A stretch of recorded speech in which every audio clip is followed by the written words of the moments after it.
नमस्कार दोस्तों, मैं हूं तृप्ति और आज आप सुनने जा रहे हैं मुंशी प्रेमचंद जी द्वारा लिखी गई कहानी दूसरी शादी। जब मैं अपने 4 साल के लड़के राम स्वरूप को गौर से देखता हूं तो ऐसा मालूम होता है कि उसमें वह भोलापन और आकर्षण नहीं रहा जो कि 2 साल पहले था। वह मुझे अपने सुर्ख और रंजीदा आंखों से घूरता हुआ नजर आता है।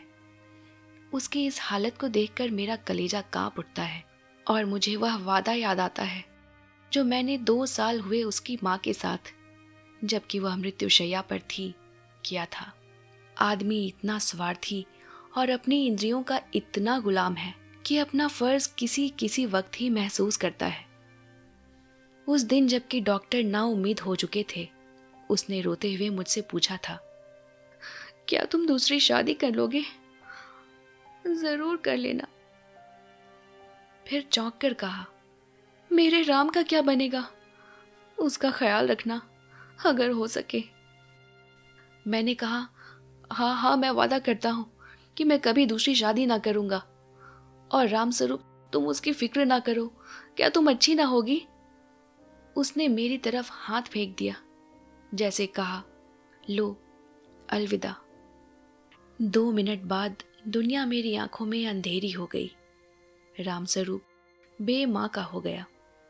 2-3 दिन उसको कलेजे से चिमटाए रखा। आखिर छुट्टी पूरी होने पर उसको पिताजी को सुपुर्द करके मैं फिर ड्यूटी पर चला गया। 2-3 महीने दिल बहुत उदास रहा। नौकरी की क्योंकि उसके सिवाय चारा न था। दिल में कई मंसूबे बांधता रहा। 2-3 साल नौकरी करके रुपया लेकर दुनिया की सैर को निकल जाऊंगा। यह करूंगा, वह करूंगा। अब कहीं दिल नहीं लगता। घर से खत बराबर आ रहे थे कि फला फला जगह से नाते आ रहे हैं। आदमी बहुत अच्छे हैं, लड़की अकल की तेज और खूबसूरत है, फिर ऐसी जगह नहीं मिलेगी। आखिर करना है ही, कर लो। हर बात में मेरी राय पूछी जाती थी, लेकिन मैं बराबर इनकार किए जाता था। मैं हैरान था कि इंसान किस तरह दूसरी शादी पर आमादा हो सकता है, जबकि उसकी सुंदर और पति प्रणा स्त्री को, जो कि उसके लिए स्वर्ग की एक भेंट थी, भगवान ने एक बार छीन लिया। वक्त बीतता गया, फिर यार दोस्तों के तकाजे शुरू हो गए। कहने लगे, जाने भी दो, औरत पैर की जूती है, जब एक फट गई दूसरी बदल ली। स्त्री का कितना भयानक अपमान है, यह कहकर मैं उनका मुंह बंद कर दिया करता था। जब हमारी सोसाइटी, जिसका इतना बड़ा नाम है, हिंदू विधवा को दोबारा शादी करने की इजाजत नहीं देती, तो मुझे शोभा नहीं देता कि मैं दोबारा एक कुंवारी लड़की से शादी कर लूं। जब तक यह कलंक हमारी कौम से दूर नहीं हो जाता, मैं हरगिज कुंवारी तो दूर की बात है, किसी विधवा से भी ब्याह ना करूंगा। ख्याल आया, चलो नौकरी छोड़कर इसी बात का प्रचार करें, लेकिन मंच पर अपने दिल के ख्यालात जबान पर कैसे लाऊंगा?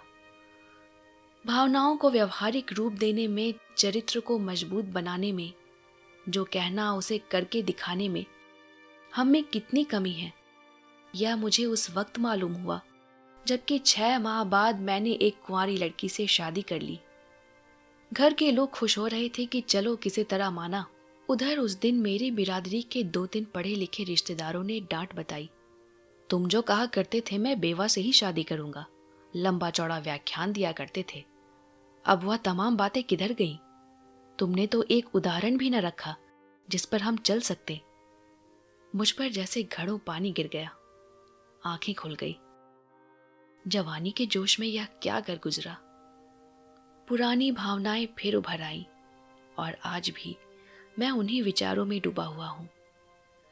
सोचा था नौकर लड़के को नहीं संभाल सकता, औरतें ही इस काम के लिए ठीक हैं। ब्याह कर लेने पर जब औरत घर में आएगी तो राम स्वरूप को अपने पास रख सकूंगा और उसका खासा ख्याल रखूंगा। लेकिन वह सब कुछ गलत अक्षर की तरह मिट गया। राम स्वरूप को आज फिर वापस गांव पिताजी के पास भेजने को मजबूर हूं। क्यों, यह किसी से छिपा नहीं। औरत का अपने सौतेले बेटे से प्यार करना एक असंभव बात है। ब्याह के मौके पर सुना था लड़की बड़ी नेक है, स्वजनों का खासा ख्याल रखेगी, अपने बेटे की तरह समझेगी, लेकिन सब झूठ। औरत चाहे कितनी नेक दिल हो, वह कभी अपने सौतेले बच्चे से प्यार नहीं कर सकती, और यह हार्दिक दुख व वादा तोड़ने की सजा है जो कि मैंने एक नेक बीवी से उसके आखिरी वक्त में किया था। समाप्त। दोस्तों, अगर आपको ये कहानी पसंद आई तो इसे लाइक और शेयर करना ना भूलें। कहानी पर अपनी प्रतिक्रिया आप मुझे कमेंट बॉक्स में बता सकते हैं। अगर अब तक आपने इस चैनल को सब्सक्राइब नहीं किया तो इसे प्लीज़ सब्सक्राइब कीजिए। मिलते हैं अगली वीडियो में एक और अनमोल कहानी के साथ।